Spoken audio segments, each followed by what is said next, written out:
Have you ever heard about the time a man was thrown off a train just because of his skin color?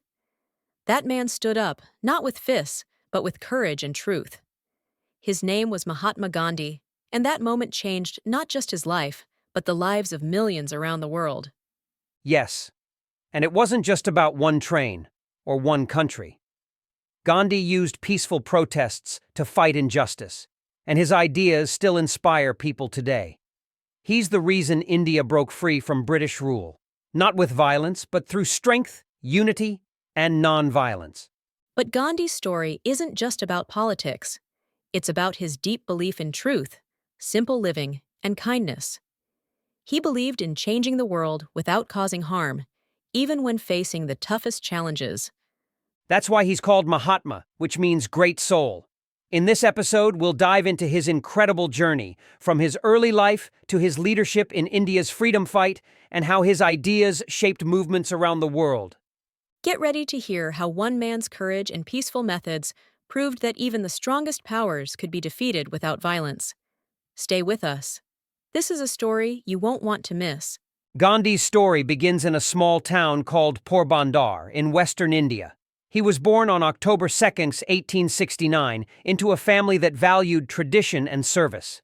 His father, Karamchand, was an important leader in the town, working as a chief minister. He wasn't highly educated, but people respected him for being fair and wise. And then there was Gandhi's mother, Putlabai. She was deeply religious and spent much of her time praying and helping others. Her kindness and devotion left a strong mark on Gandhi as he grew up. In fact, his home life was shaped by Hindu beliefs, especially Vaishnavism, which focuses on worshipping Lord Vishnu. His family also followed Jain teachings, like nonviolence and tolerance, which became the foundation of his values later in life. Yes, but Gandhi wasn't perfect as a child. Like many kids, he made mistakes. For example, as a teenager, he tried eating meat and even stole money once. These actions went against his family's beliefs, and he felt deep regret afterward. What's interesting is how he responded. Instead of ignoring his mistakes, Gandhi decided to change. He promised to be more disciplined and truthful, and this mindset stayed with him for the rest of his life. That's true. Even though Gandhi wasn't a brilliant student, he had a strong sense of respect for others. His schooling was simple, writing letters in the dust and learning basic subjects. He wasn't great at math or geography, but he worked hard and showed good behavior. His teachers and family admired his determination to improve himself. And don't forget about his marriage to Kasturba. He was only 13 years old, which was normal in India at the time. It added a lot of responsibility for someone so young, and he even missed some school because of it. Still, Gandhi tried his best to balance his family duties while continuing his education. It's also worth mentioning that Gandhi enjoyed spending time alone. He loved walking and reflecting on life. These quiet moments helped him think deeply about values like truth and duty. They became guiding principles for him as he grew older. So, even from his early years, we can see how Gandhi's life was shaped by the people around him and the lessons he learned from his mistakes. His family's beliefs, his struggles, and his inner drive to improve himself were all building blocks for the incredible leader he would become. After finishing school, Gandhi decided he wanted to study law. His family supported him, hoping this would help him get a respected job and carry on their tradition of serving others. But Gandhi didn't just want to study law in India. He dreamed of going to England. That wasn't an easy choice. Traveling to England meant leaving his family and everything he knew behind. On top of that, some people from his caste objected to the idea. They said it was against their traditions for him to cross the sea. Gandhi had to promise to follow strict rules: no eating meat, no drinking alcohol, and no behaving in ways that would bring shame to his community. So, in 1888, he set sail for England. But when he arrived, he found himself completely out of place. Everything felt strange to him: the clothes, the food, even the way people spoke. Gandhi struggled to fit in at first, but he held on to his promise to stick to his values, especially vegetarianism. That's right. Some of his new friends in England tried to convince him to eat meat, saying it would make him stronger. But Gandhi refused. He even went out of his way to find vegetarian restaurants, which weren't very common back then. And it wasn't just about food. Gandhi joined the London Vegetarian Society, where he met people who shared ideas about simple living and kindness toward others. These discussions made a big impact on him. They helped him see how the choices we make, what we eat, how we live, can reflect our beliefs and values. Yes, and Gandhi also used his time in England to improve himself. He worked hard on his law studies, practiced public speaking, and read a lot. He wasn't just reading about law, though. He explored religious texts like the Bible and Hindu scriptures. These books made him think deeply about life, truth, and morality. What's really impressive is how disciplined Gandhi became during those 3 years in England. He taught himself to focus on what mattered and not get distracted. Even though he was naturally shy, he pushed himself to learn how to speak confidently. By the time he finished his studies and returned to India, Gandhi was a different person. His time in England had opened his mind to new ideas while strengthening his belief in simple living and truth. These lessons would prepare him for the challenges he would face in the years to come. After completing his studies in England, Gandhi returned to India and started working as a lawyer. But his career didn't take off as he expected. In 1893, he got an opportunity to work for an Indian company in South Africa. He accepted, not knowing how much this move would change his life. Exactly. South Africa was where Gandhi faced racism for the first time in a way that shocked him deeply. One of the most famous incidents happened during a train journey. Gandhi had a first-class ticket, but a white passenger complained about his presence. The train staff demanded he move to third class. When Gandhi refused, they threw him off the train at a station in the middle of the night. That moment was a turning point. Gandhi realized that many Indians in South Africa were treated unfairly just because of their race. He decided he couldn't stay silent about this. Instead of returning to India, as he had planned, he chose to stay and fight for justice. He didn't just experience injustice on the train. Gandhi was also attacked by a coach driver for refusing to sit outside on the footboard and was denied entry to hotels because of his background. These events made him see how widespread discrimination was. But Gandhi didn't respond with anger or violence. He believed that hate wouldn't solve the problem. Instead, he began organizing the Indian community in South Africa. In 1894, he helped start the Natal Indian Congress.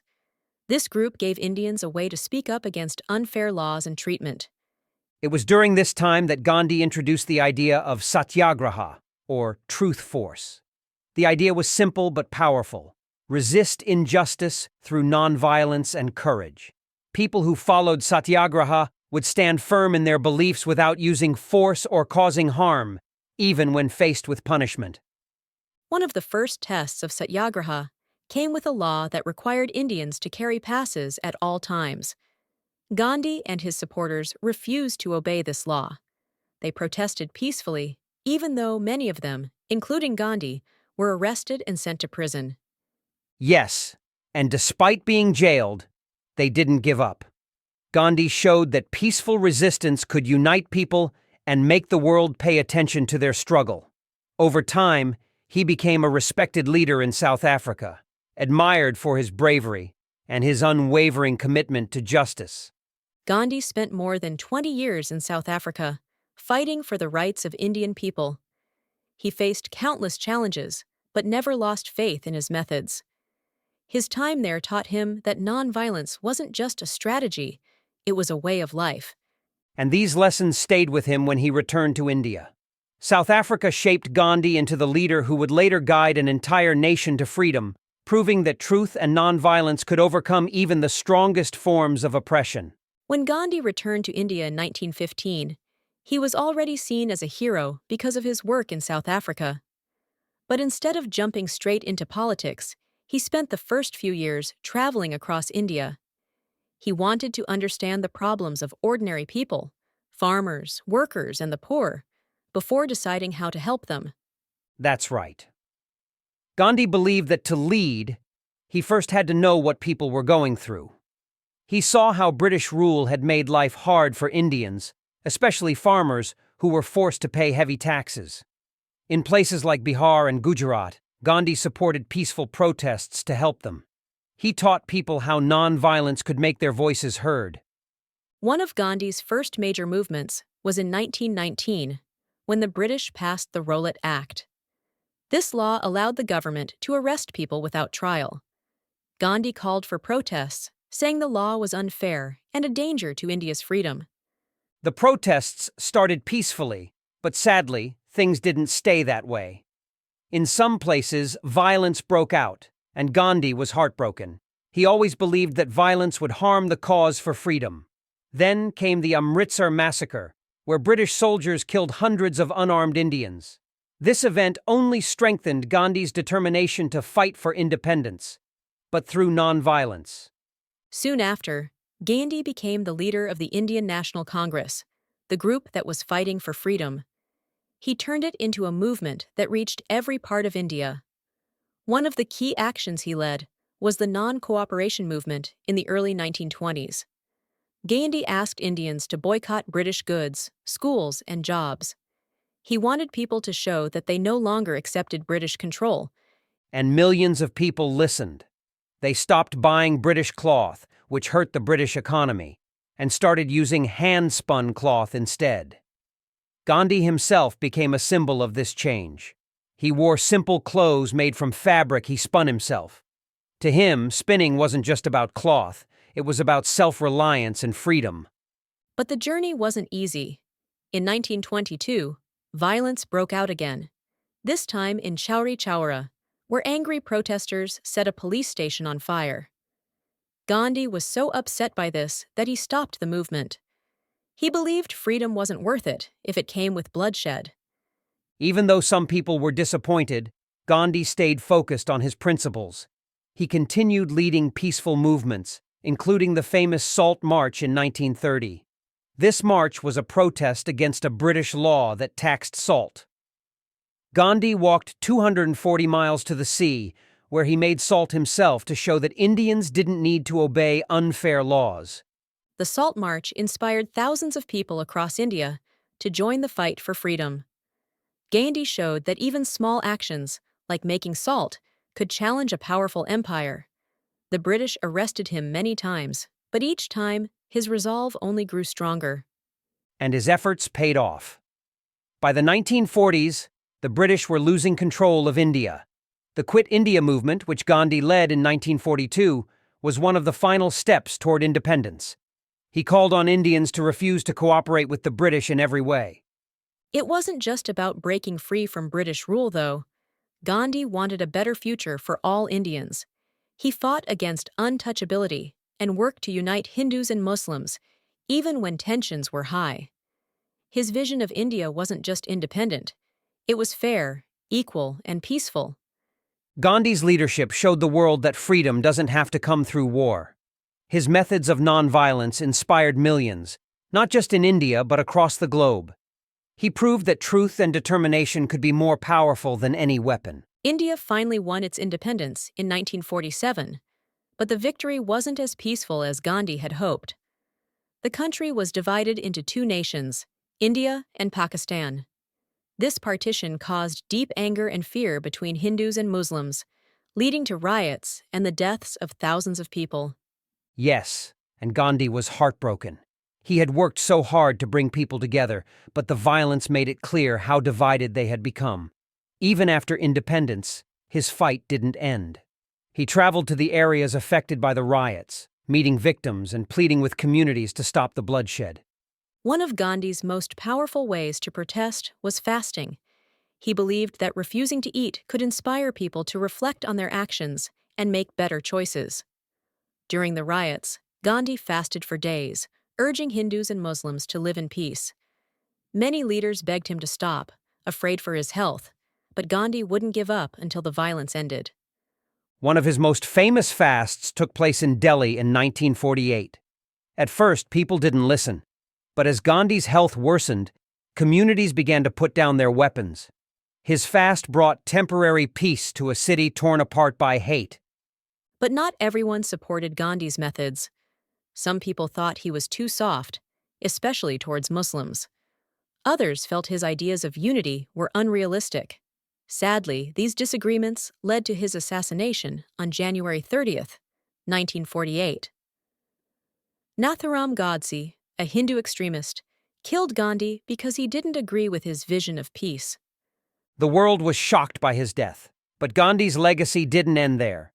His teachings of nonviolence and truth inspired leaders like Martin Luther King Jr. in the United States and Nelson Mandela in South Africa. Both used Gandhi's ideas to fight against injustice in their own countries. Gandhi's influence also spread to global organizations like the United Nations, which promotes peace and conflict resolution. Schools and activists around the world continue to study his philosophy, proving that his ideas are timeless. Even today, Gandhi is remembered as the father of the nation in India and a symbol of peace worldwide. His life showed that one person, guided by truth and love, can create incredible change. His story teaches us that real strength comes from kindness and understanding, not from violence or power. Gandhi's vision of a fair and peaceful world remains an inspiration for anyone who dreams of making a difference. Gandhi's life shows us that one person's courage and belief in peace can change the world. His ideas of truth, nonviolence, and simplicity continue to inspire millions, even today. Absolutely. Whether it's leaders like Martin Luther King Jr. or everyday people standing up for what's right, Gandhi's legacy reminds us that real power comes from patience, understanding, and unity. If this story moved you, let us know which leader's life you'd like to hear about next.